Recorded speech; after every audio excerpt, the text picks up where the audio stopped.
Hi everyone. Today we're going to evaluate limits of the form k over 0. Let us define this limit.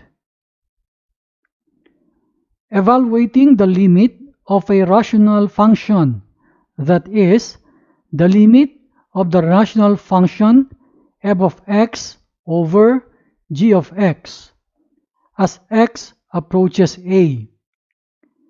We can evaluate this limit by doing f of a over g of a. And sometimes the answer will have k over 0. The value k here is not equal to 0. In this case, there are three possible answers. 1. Positive infinity. Second, negative infinity. Third, does not exist.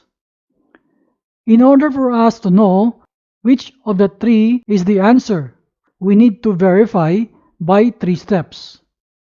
The step 1 is we factor out the denominator if possible. Step 2, in the denominator, identify and separate the factor that make it 0. Step 3, evaluate the limit of each factor. Example 1. Evaluate the limit of x minus 3 all over x squared minus 2x as x approaches 2 from the left. For our solution, let us copy this limit down here. Let us evaluate our limit by substituting the value 2 to each of the x in the function. So we have here 2 minus 3 all over 2 squared minus 2 times 2. Simplifying now, the 2 minus 3 becomes negative 1 over 2 squared is 4 minus 2 times 2 is 4. In the denominator, the 4 minus 4 is 0. So we have our answer here to be negative 1 over 0. And this example here falls on the category k over 0 form. In this case, there will be three possible answers, and these are positive infinity or negative infinity or DNE, which means does not exist. So let us verify which of the three is the possible answer. For step 1, let us factor out the denominator if possible. Let us copy again our problem here. We can see that the denominator can be factored out into x times the quantity x minus 2. Step 2, in the denominator, identify and separate the factor that make it 0. There are two factors in the denominator. One is x, the other is x minus 2. When we substitute the value 2 to each of the x in the denominator, we can see that the factor x minus 2 becomes 0. So that factor we need to separate. We're going to split now our function here into two.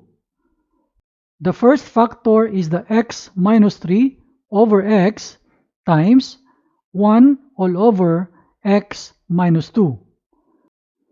Step 3, let us evaluate the limit of each factor. So we have now the limit of this factor times the limit of this factor. Evaluating our first limit here, we will have 2 minus 3 over 2 times the limit of the second function. When x approaches 2 from the left side, our limit here comes to negative infinity. Simplifying this fraction, we have now negative 1 over 2 times negative infinity. When we get the product of this negative infinity by this negative fraction, the answer will be positive infinity. So this answer corresponds to one of our choices here, the positive infinity. Let us delete the other possibilities. So this is now our final answer. Example 2. Evaluate the limit of x squared plus 25 over x plus 5 as x approaches negative 5. Let us copy this problem again down here, and then let us evaluate the limit. Let us substitute the value negative 5 to the x of the function here.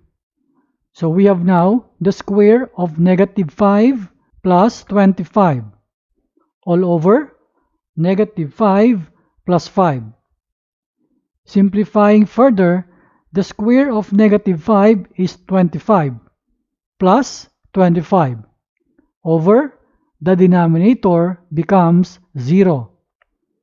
25 plus 25 is equal to 50. And we can see here that the answer is of the form k over 0. And the value 50 is our k. It means we expect three possible answers: positive infinity, or negative infinity, or DNE, which means does not exist. Let us verify which of the answers is true. Step 1. Let us factor out the denominator if possible. Let us copy our limit problem down here. Observing the denominator here, it is already prime, so there is no need to factor out. Step 2. In the denominator, identify and separate the factor that make it 0. There is no other factor than the denominator itself. So we're going to separate it from the numerator. So it will be like this. The limit of the quantity x squared plus 25 times the fraction 1 over x plus 5 as x approaches negative 5. Step 3. Evaluate the limit of each factor. So let us show we're taking the limit of this function times the limit of this function. Evaluating the limit here, we have now the quantity the square of negative 5 plus 25.